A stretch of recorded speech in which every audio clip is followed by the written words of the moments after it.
கதை 3. ஒருமுறை ஒரு சிறந்த தத்துவஞானி புத்தரிடம் வந்தார். அவரிடம் கேட்க நிறைய கேள்விகள் இருந்தன. அவர் புத்தரிடம் வந்து அவரிடம் கேள்விகளைக் கேட்கத் தொடங்கினார். புத்தர் அவரைக் கேட்டு, உனக்கு உண்மையிலேயே பதில் வேண்டுமா? உனக்கு உண்மையிலேயே பதில் வேண்டுமென்றால் அதற்கு விலை கொடுக்க முடியுமா? என்று கேட்டார். தத்துவஞானி பதிலளித்தார், என் வாழ்நாள் முழுவதும் நான் பதில்களைத் தேடிக் கொண்டிருக்கிறேன். எனக்கு பல பதில்கள் கிடைத்தன.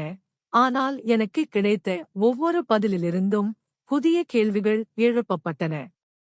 நீ என்ன விலை கேட்கிறாய்? நான் முழு விலையையும் கொடுக்கத் தயாராக இருக்கிறேன். இந்த கேள்விகளுக்கான பதில்களை மட்டுமே நான் விரும்புகிறேன். இந்த கேள்விகளுக்கு பதில் அளித்து இந்த பூமியை விட்டு வெளியேற விரும்புகிறேன். புத்தர், நல்லது.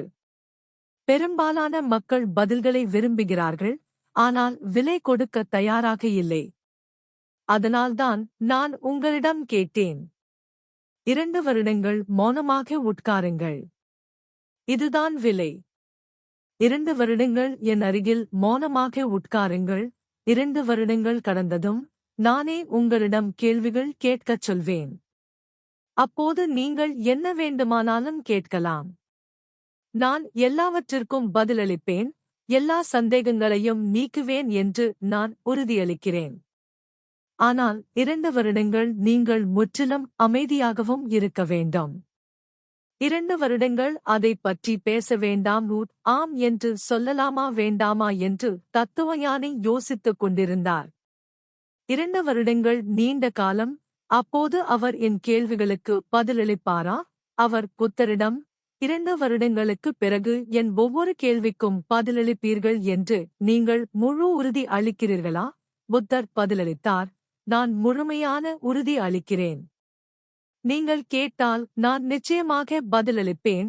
ஆனால் நீங்கள் கேட்கவில்லை என்றால் நான் யாருக்கு பதிலளிப்பேன்? அந்த நேரத்தில் அருகிலுள்ள மரத்தடியில் தியானத்தில் அமர்ந்திருந்த ஒரு சீடர் சிரிக்கத் தொடங்கினார். தத்துவஞானி புத்தரிடம், ஏன் சிரிக்கிறார்? என்று கேட்டார். புத்தர், அவரிடம் கேளுங்கள் என்று பதிலளித்தார். தத்துவஞானி சீடரிடம் சென்று காரணம் கேட்டார். சீடர் பதிலளித்தார், நீ ஏதாவது கேட்க விரும்பினால் இப்போது கேள். நானும் அதே வழியில் ஏமாற்றப்பட்டேன். அவர் என்னையும் முட்டாளாக்கினார். ஆனால் அவர் உண்மையைச் சொல்கிறார் என்று நான் உங்களுக்குச் சொல்ல முடியும். நீங்கள் 2 ஆண்டுகளுக்குப் பிறகு கேட்டால் அவர் நிச்சயமாக பதிலளிப்பார். ஆனால் 2 ஆண்டுகளுக்குப் பிறகு யார் கேட்பார்கள்? நான் 2 வருடங்களாக இங்கே அமைதியாக அமர்ந்திருக்கிறேன். அவர் என்னை கேள் சகோதரனே என்று தொடர்ந்து சொல்லவில்லை. 2 வருடங்கள் அமைதியாக இருந்த பிறகு எதுவும் கேட்கப்படாது. ஒவ்வொரு பதிலும் பெறப்படுகிறது. நீங்கள் கேட்க விரும்பினால் இப்போது கேள். இல்லையெனில் 2 ஆண்டுகளுக்குப் பிறகு கேட்க எதுவும் இருக்காது. தத்துவஞானி பதில்களை அறிய விரும்பினார். அதனால் அவர் புத்தருடன் அங்கேயே இருந்தார். அவர் தினமும் அமைதியாக அமர்ந்திருப்பார். எண்ணங்கள் மெதுவாகிவிட்டதால் அவர்கள் நேரத்தைப் பற்றிய விழிப்புணர்வை இழக்கிறார்கள் என்பதால் அவர் நேரத்தை மறந்துவிட்டார். ஆனால் புத்தர் சரியான நேரத்தை நினைவில் வைத்திருந்தார். 2 ஆண்டுகள் முடிந்ததும் புத்தர் தத்துவஞானியிடம் சென்று, இப்போது நீங்கள் எந்தக் கேள்வியையும் கேட்கலாம். நான் வாக்குறுதியளித்தபடி அனைத்திற்கும் பதிலளிப்பேன். உங்களிடம் ஏதாவது கேட்க வேண்டுமா? என்றார்.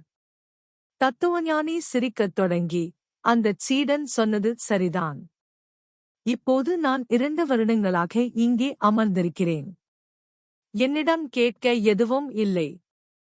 உங்கள் அருளால் எல்லா பதில்களும் வந்துவிட்டன. உண்மையில் பதில் கொடுக்கப்படவில்லை, ஆனால் பெறப்படுகிறது. பதில் வெளியில் இருந்து வருவதில்லை, உள்ளிருந்து வருகிறது.